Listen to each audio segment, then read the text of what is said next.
till they were fully demonstrated, holding the thoughts till they were fully demonstrated. What has all this been worth to me in dollars and cents? That, of course, is the question of the average man. He wants to see something which will show up in the profit column, something material in the way of dollars and cents. Here's the answer. Since I was 43, broke and needing food for the family, I've made $100,000. Most of it is in paid up insurance and annuities. I have sold my business, which cost me $5,000 originally borrowed for $30,000, and am now working on a contract to run for the next 10 years, which will net me $50,000. If I loaf, and more if I care to work. This is not a boast, it is a factual statement of what has actually happened in the past 10 years. 10 years.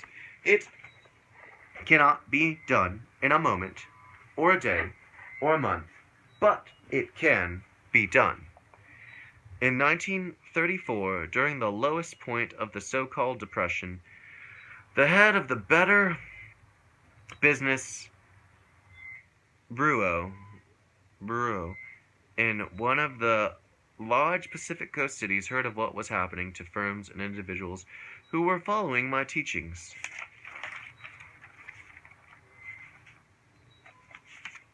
He decided to investigate my work. Later, he congratulated me publicly and subsequently wrote me as follows. My statement that the teachings have done more to stimulate business here during the past year than any other single factor or agency is based upon statements to me by numerous executives who have been using the theme successfully in their business. When I first heard of the phenomenal results you were obtaining, I was inclined to question the facts. They seemed too preposterous to be true, but upon investigation, talking with heads of firms using the theme, and with salesmen who have doubled and tripled their incomes, as well as hearing many of your lectures and getting into the subject myself, the terrific and dynamic force embraced by it all becomes apparent. It isn't going to be understood by everyone in a minute, but the firms and individuals that will accept what you have to give and will follow through can expect some startling and extraordinary results. You have fully demonstrated that, and therefore are to be congratulated for giving others what you caught. This man has since risen to great heights in the business world in another city, and has recently written me of having seen other practical demonstrations of the workings of this science. As I started this book, I decided to check with some of the individuals and firms who had previously written me certainly to the phenomenal results which they had achieved by using this science. Without exception, every one testified to the continuing progress he had made from the time he had first written to me. One of the most outstanding accounts is related by Mr. Dorr Quayle, whose name is well known to the disabled American War veterans, and who has long been active in veterans affairs in the Northwest. In 1937, he wrote me, "It was no easy matter, at first, to completely accept your ideas, but my circumstances and physical condition forced me to keep at it continuously until understanding came. This, in itself, was a demonstration. You see, in February 1924, I was stricken with partial paralysis of my lower limbs, which made it necessary to use crutches to even get about at all, and at best for only very short distances, and at a snail's pace for one who had been active in the business world, a bank executive. This forced inactivity was not easy to get used to, but it was bearable only because I received compensation from our government. My disability being considered as due to service during the World War. However, in 1933, the government changed its mind and dropped me from the compensation rolls, and I was forced to make a living. My home and other properties were about to go from my possession. It was not a pleasant picture nor a hopeful future. Necessity forced me to put into practice the principles so well explained by you. Sticking to it proves them. Sticking to it proves them. Sticking to it proves them. Possibly I was favored because I could not quit the insurance and the public accounting business I had started due to my inability to enter any other kind of work on account of my disability. But persistence gives confidence, and continuing persistence gives confidence. But persistence gives confidence, and continued right mental attitude, followed by consistent action, will bring success. But persistence gives confidence, gives confidence, and continued right mental attitude, a good right mental attitude of positivity and good stuff, followed by consistent action and going, action will bring success. One more time. But persistence gives confidence, persevering, persistence, going, continued right mental attitude, the right mental attitude, a good right mental attitude. Positive, I would say. Followed by consistent action, going, action, go, action, will bring success. I have not reached the degree of success I desire, but that does not bother me at all, for now I am making a good living, have saved my properties, and now the formula that leads to the fullest success. When you have that knowing inside of you, fear has vanished, and the obstruction to a continued life of all good removed. When you have that knowing inside of you, fear has vanished, and the obstruction to a continued life of all good removed. When I first met Mr. Quayle, it was just after he had started his business with one desk in the front of a plumbing shop. In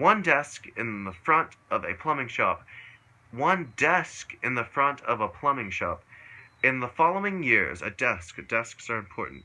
In the following years, it has been a pleasure to see him move from place to place, his business growing by leaps and bounds, until today he occupies the entire ground floor of a building on one of the main thoroughfares of a great western city. The whole floor, from one desk to a whole floor now, of a building. Realizing that his story of achievement was a remarkable one, I asked for permission to quote his earlier letter. He replied, "By all means, do so, if you think it will help others. By the way, you might add that I now have the whole quarters of 20th and Sandy, and I employ 22 people. I have just bought the business lot between 28th and 29th on Sandy, where I shall build my own office building. It is my sincere wish that all people would accept your teachings." I had no idea at the time I grasped this science that I was later to put it into book form. My primary thought was to use it to save my own organization from bankruptcy. I was then vice president of a well-known investment banking firm. We had been caught in the economic crisis and were held for disaster. I don't know whether I was inspired or not, but I do know that I dictated the first draft of my brochure in its entirety in less than 5 hours, without notes or references of any kind before me. At the same time, the idea for the brochure came to me. The words cosmic consciousness floated before my mind, but they meant nothing then. It was only after TNT, It Rocks the Earth, had been published and had reached the hands of a woman author living in New York that I understood the significance of the words cosmic consciousness. She wrote me as follows: Seriously, it happens that I've been eating and sleeping that philosophy, the one outlined in TNT. For the last 10 years, it brought me to the New York on no carfare. It sold my stuff to publishers. When I had a lousy little job earning $30 a week, it took me to Europe a couple of times and bought me silver foxes. In the same letter, she urged me to read Dr. Richard Morris Buck's Cosmic Consciousness, declaring that it contained brilliant. So that's Dr. Richard Morris Buck's Cosmic Consciousness. Read that book. Declaring that it contained brilliant accounts of the actual experience of illumination. I did, and I was astounded to discover that my experience actually paralleled the illumination listed and explained by Dr. Buck. In the original draft of my brochure, I described in detail my experience with brilliant white light, but subsequently toned it down, for while I showed this manuscript to a close friend, he urged me to change the wording, declaring, "People will not know what you are talking about in referring to that white light. Some may think you're gone off the deep end." Consequently, I changed it, but those of you who know something about cosmic illumination and have read my early small books will catch my reference to the light.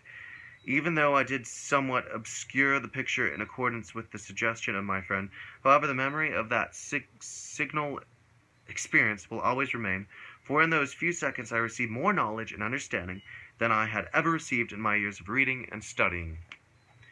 It was in the same period that it came to me in a flash that the reason my firm was going on the rocks was because of the threatening outside happenings and events. It was in the same period that it came to me in a flash that the reason my firm was going on the rocks was not because of the threatening outside happenings and events, but because of the mental attitude of its members and employees. The mental attitude of its members and employees. But because of the mental attitude of its members and employees, we were all succumbing to the mass fear thoughts. We feared that the depression was weakening our spirit and sweeping everything downhill to financial disaster, and with our own thoughts of ruin, we were attracting the disaster to ourselves. It occurred to me that all I needed to do was to save the firm, and to begin fighting the depression itself was to reverse the thinking of every person connected with our organization. I set about doing that very thing, and as Frank W. Camp, who wrote the introduction to my brochure, declared, it followed by the most remarkable transformation of individuals and organization as well. I am aware that some of my statements may be ridiculed by classroom psychologists, but nevertheless in America today there are thousands of people daily demonstrating for themselves that the science works. As for you, the reader, the main point to consider is whether or not it will work for you, and the only way you can demonstrate it is to try it yourself. In using this science, which is given you with confident knowledge that no matter how you use it, you will get results. I wish to repeat a warning given in my brochure: never use it for harmful or evil purposes. Since the beginning of man, there have been two great subtle forces in the world, good and evil. Both are terrifically powerful in their respective scopes and cycles. The basic principle operating both is mind power. Massed mind power.